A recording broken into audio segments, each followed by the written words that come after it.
Good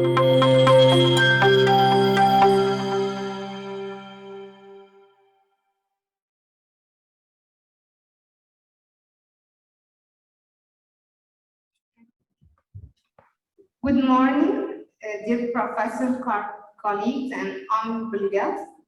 Thank you for this great opportunity. Today, I'm going to discuss chimerism and bone marrow transplantation. I'm Asmaa, assistant lecturer at Clinical and Chemical Pathology at Alexandria University. We are going to talk about, in short, what's bone marrow transplantation, types and indication, process of transplantation, how to select an appropriate donor and patient preparation, transplantation outcome. Then we will discuss in much detail chimerism, its clinical utility, techniques, and analysis. Finally, we will talk about our experience at Alexandria University Hospital Labs. First of all, transplantation, bone marrow transplantation, is the process of changing or replacing damaged or destroyed hematopoietic stem cell by new one. The source of this cell may be either allogenic or autologous. It depends according to the type of the donor. If the donor and recipient are two different persons, either related or unrelated, this is allogenic transplantation. If it's self-donation, the patient and donor are the same, it's done for non-hematological disease, it's called autologous transplantation. Our talk today is concerning the allogenic, where is the difference between the donor and recipient. Bone marrow transplantation is nowadays the main treatment of variety of hematological, non-hematological, and also immunological disease. The source of this stem cell may be bone marrow, peripheral blood, or even cord blood. Shortly concerning the process, there is a process concerning the donor and another for the patient. Concerning the donor, granulocyte colony stimulating factor is administered. The collection of peripheral mononuclear cells through an apheresis technique is done to collect the CD34 positive cell. Meanwhile, our patient is hospitalized and starting his regimen for conditioning pre-treatment. For the preparation of patient before transplantation, it's mostly important to select an appropriate donor for our patient, detecting a way for detecting the minimal residual disease, and finally the conditioning regimen which will be done. For the selection of the donor and recipient, the level of HLA match play a ground role here. Age and gender, disease condition, cytomegalovirus treatment, case, and prior chemotherapy regimen. The minimal residual disease may be done through flow cytometry, polymer chain assay, or even chimerism analysis, as we will talk later. For the conditioning regimen, it may be myeloablation with complete destruction of the bone marrow of the patient, or non-myeloablation or reduced intensity may be used in some cases to reduce the complication from the myeloablation pre-treatment. The outcome of the transplantation may be the occurrence of engraftment or complication. For the engraftment, it means successful bone marrow transplantation process. It's defined as neutrophilic count for 3 days for more than 0.5 times 10 to the power 9 per liter, and platelet engraftment is normal platelet about 20 times 10 to the power 9 per liter without transfusion for at least 7 days. The complication, unfortunately, may take place as graft versus host disease, relapse, and the most severe is infection and death.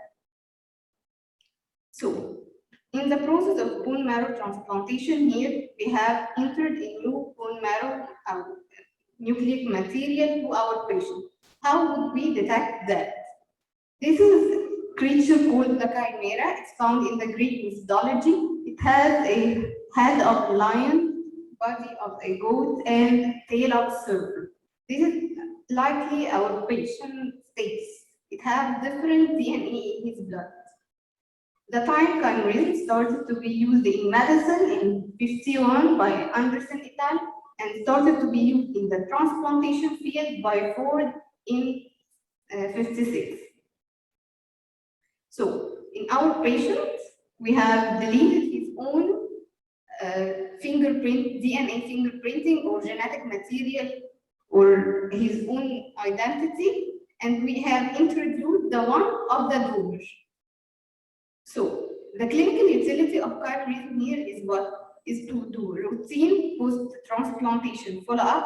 If there is inadequate malfunction, it may help us to identify the cause. In case of recurrent or new malignancy, it could be detected as a technique of minimal residual disease. It helps as a prognostic marker.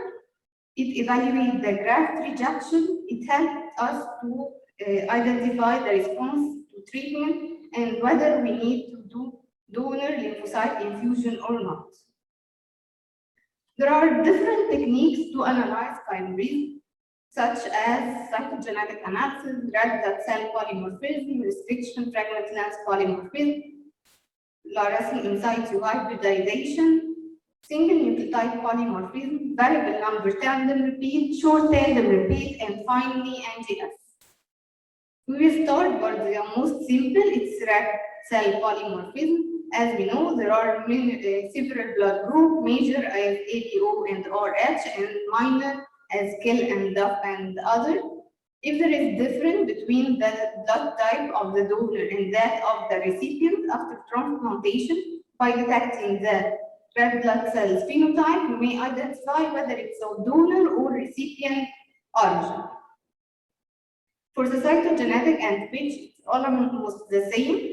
If there is a specific mutation or abnormality found in the patient before transplantation and it disappeared when it's supposed to disappear, if there is appropriate transplantation process, and we will find the genetic material of the donor.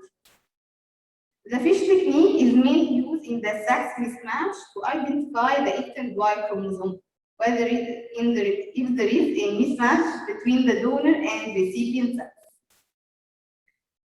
Finally, we will talk about the molecular-based technique, which increases the sensitivity of our test. There are several molecular techniques have been done, such as restriction fragment length polymorphism and single nucleotide polymorphism. Here we detect specific polymorphism or difference between the genetic material of both donor and recipient and search for this specific nucleotide change. Concerning the variable number tandem repeat and short tandem repeat, they are almost the same. They are molecular-based technique. The main difference between the two is that the variable number tandem repeat is formed of repeated units of hundreds of base pairs. It's called mini satellite. It has a larger size, so it could be detected by conventional PCR.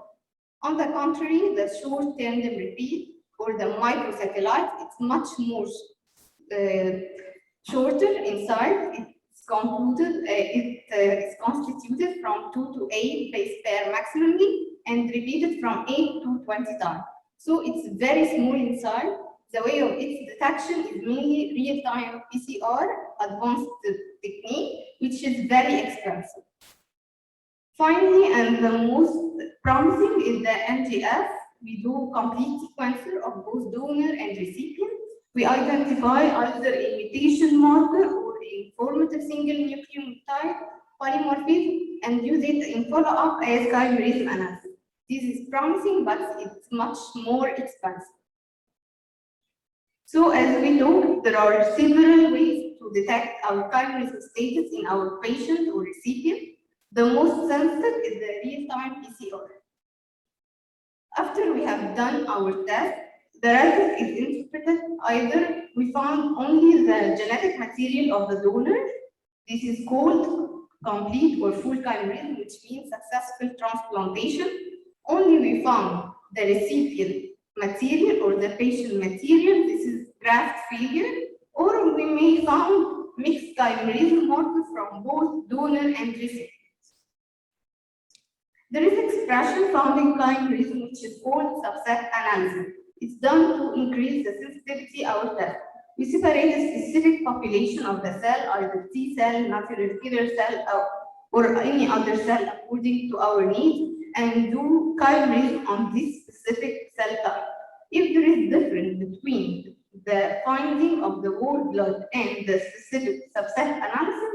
This is called as split chimerism. Concerning our experience at Alexandria University Hospital labs.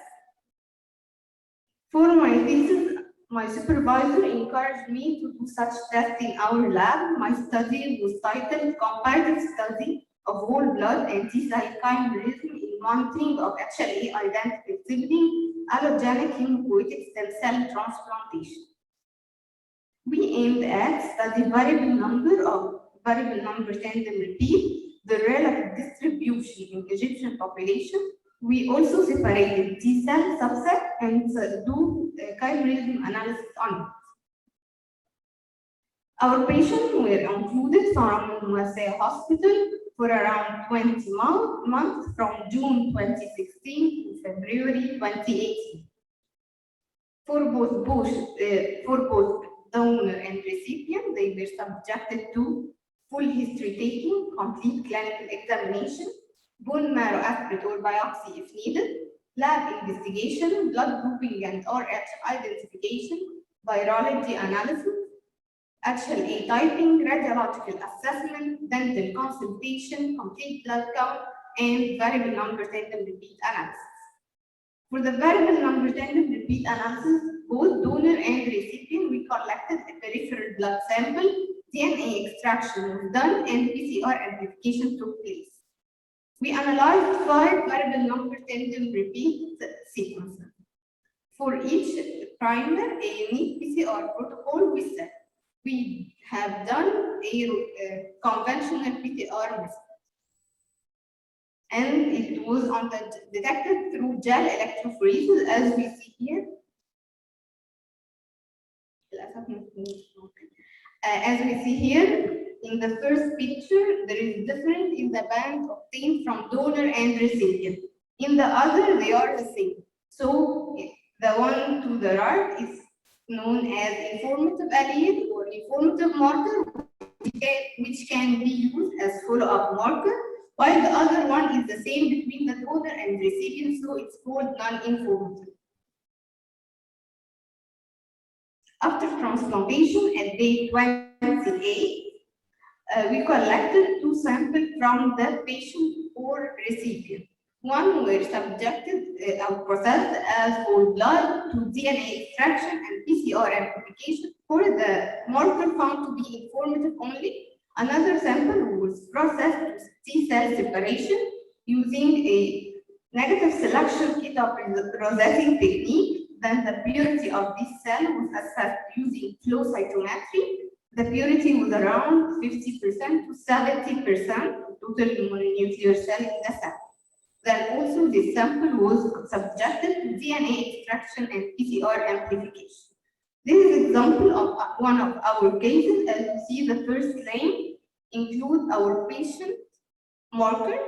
The second one is of the recipient. This is the pre-transplantation pattern of the patient and donor. After transplantation, as we see, there is 2, one for the whole blood and other for the T cell. The back 3 have the same markers of the donor element, so it was found to be full donor chimerism. In some cases, the clinician asked to do a follow-up sample at the 3 months and 6 months, but it wasn't included in our thesis A. Finally, my thesis was discussed thanks to the help of my supervisor, Professor Dr. Akram Dreibi, Professor Dr. Manal Soradi, and Assistant Professor Dr. Niveen Louise, and my examiner were Professor Dr. Amina Hassan and Professor Dr. Muhammad Mouf. This wasn't the end for us, it was just the start. The test is now available as a routine test in our labs. A patient report is being generated, including the technique of our methodology, the results, and how to interpret it. We also have, during the last year, we expanded the panel not only to include 5 markers, it's now 8 markers, and we are planning to increase it more and more as more markers are done. The sensitivity of our test is being improved. Thank you.